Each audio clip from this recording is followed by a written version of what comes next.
Good day, students. Welcome to mathgotserved.com. In this clip, we're going to be going over problems 21 to 24 of the Algebra 1 Common Core Regents Exam for June 2016. All right, let's take a look at question 21. It says, what is the largest integer x for which the value of f of x equals 5x to the fourth plus 30x squared plus 9 will be greater than the value of g of x, which is 3 to the x? Okay, so we're comparing the output of the fourth degree trinomial with the output of this exponential function. So which inputs will generate which of the biggest inputs will generate an output where this function f is bigger than g? So what we're going to do here, we're simply going to input these two functions into the graphing calculator, and then we're going to take a look at these four input values and see which of the biggest one has an output that's in which f is greater than g. Okay, so we press y. Y1 will be f, so let's enter it. 5x to the fourth plus 30x squared, second power, plus 9. And then for the second function, it's just simply 3 raised to the power x, 3 caret x, enter. Now, since we're comparing numerical values, we're going to go to the table instead of the graph, okay? Because when you have the table, it looks as much easier. Now, we're going to scroll down. We're looking at 7, 8, 9, and 10. So let's put everything in view here. Okay, so what I'm going to do, I'm going to go ahead and copy down these values onto the result I have here so that we can carry out our comparison. Okay, so we have a screenshot there. Let me go ahead and make it an input-output table. So first column will be for my independent variable x, and then f of x will be in the second column, and then g of x in the third column. Okay, so this is x, and this is f of x, and this is g of x. All right, so when x is 7, you have 13,484. And then what's G? 2,187. In this output value right here, F is greater than G. Does that make this the answer?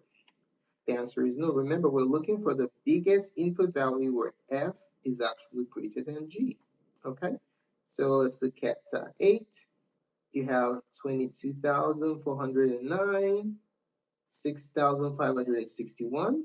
This is still greater, but we still have to check bigger input values since 8 is not the biggest input value that we have for this table. Okay, and then 9, look at 9, 35,244. And this one has a nice jump to 19,683, but F is still greater. We're not done yet. We have to make sure we check the biggest input value, namely 10, to see if F is still bigger than G. Okay, so for 10, we have 53,009, and then for G, we have 59,049.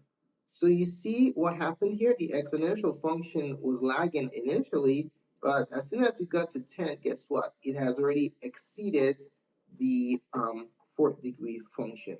Okay, so the biggest input value for which f is greater than g is option number 9, okay, where the input is 9. So our answer is number 3, where x is equal to 9. All right, let's take a look at 22. It says the graphs of the functions f of x equal the absolute value of x minus 3 plus 1 and g of x equals 2x plus 1 are drawn. Which statement about these functions is true? So we have some remarks here concerning their intersection and solution. Remember, the intersection and solution basically represent the same thing.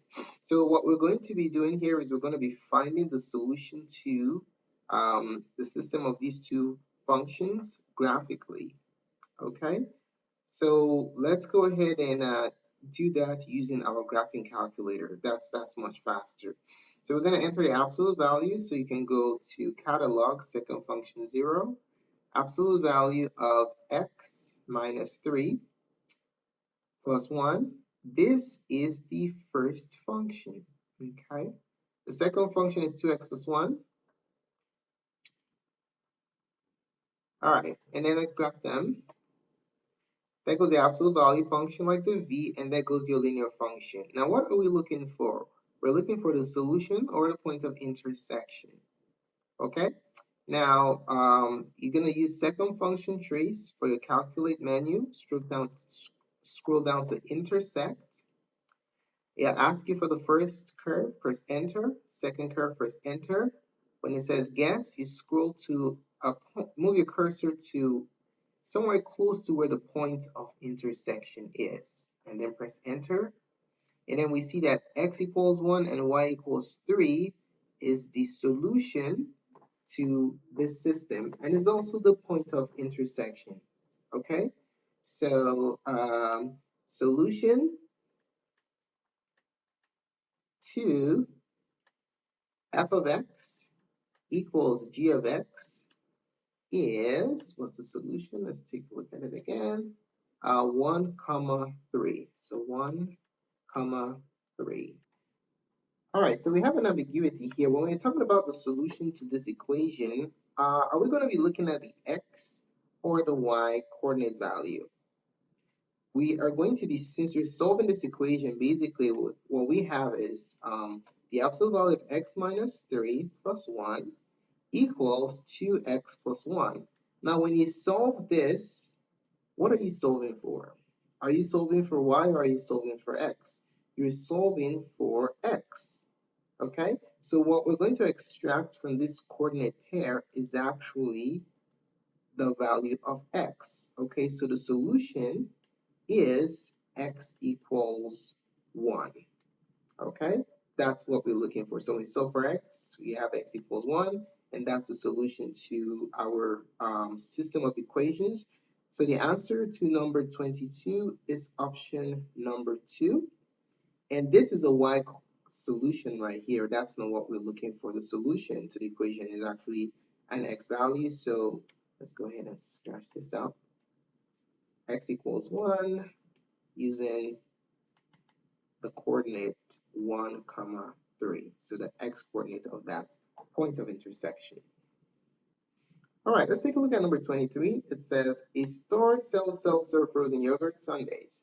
The function C of W represents the cost in dollars of a sundae weighing W ounces. An appropriate domain for the function would be, so if you have the function C of W, what is the domain and what is the range?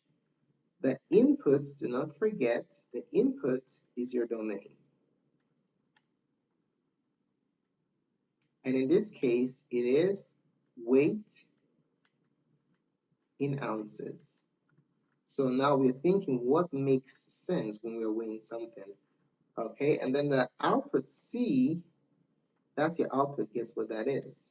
The output is your range. And in this problem, it represents cost in dollars. All right, so when you're thinking about appropriate values for your domain, you're thinking about what makes sense. Okay, what makes sense. So what we're going to do is take a look at some examples of these number sets and then see if they actually make sense for the domain without any restrictions. All right, let's start with integers. What are integers? These are whole numbers and their opposites, so -3, -2, -1, 0, 1, 2, on and on. Now, is this an accurate representation for weight?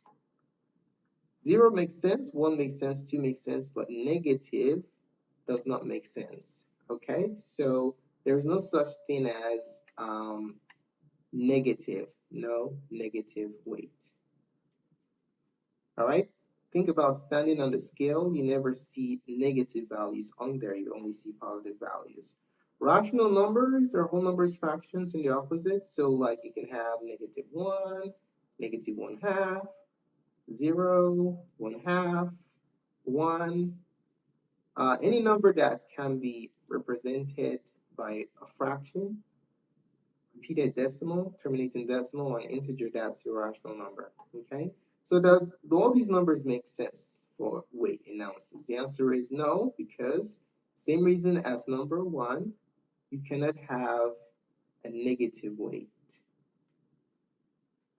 All right, 3 looks good. It says non-negative integers. So for non-negative integers, we have 1, 2, 3, da da da.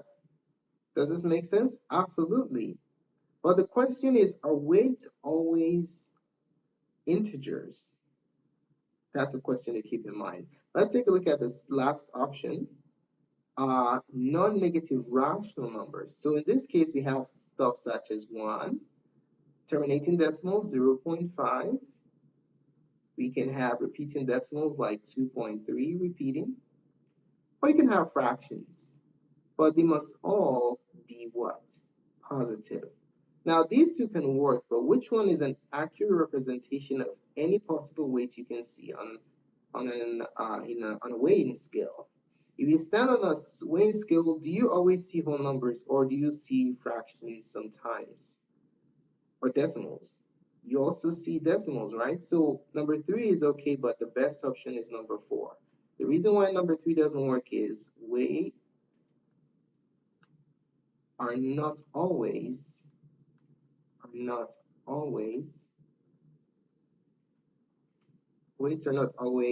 integers. Okay, they could be rationals too. So the answer for the appropriate domain of weight is positive rational numbers, non-negative rational numbers.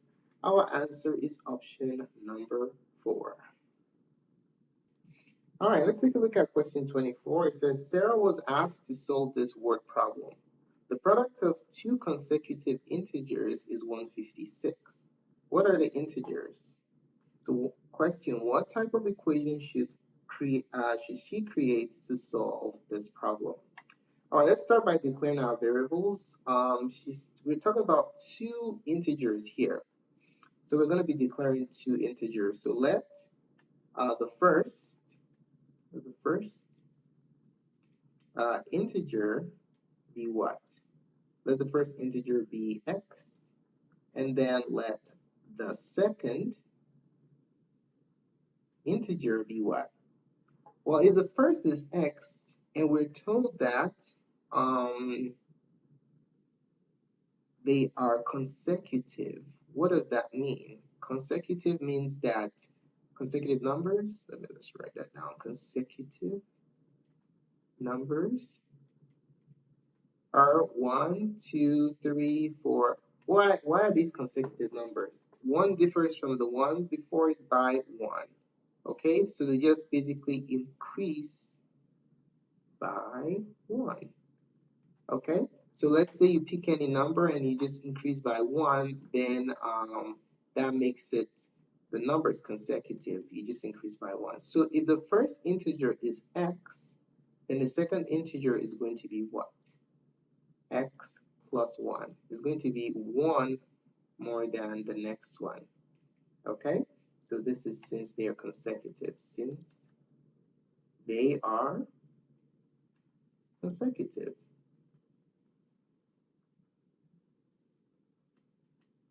All right, so let's go ahead and set up an equation. We know that the product of the 2 consecutive integers is 156. So basically the first integer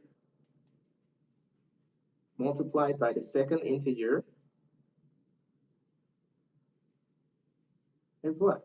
First integer times the second integer is 156. Product basically means you are multiplying.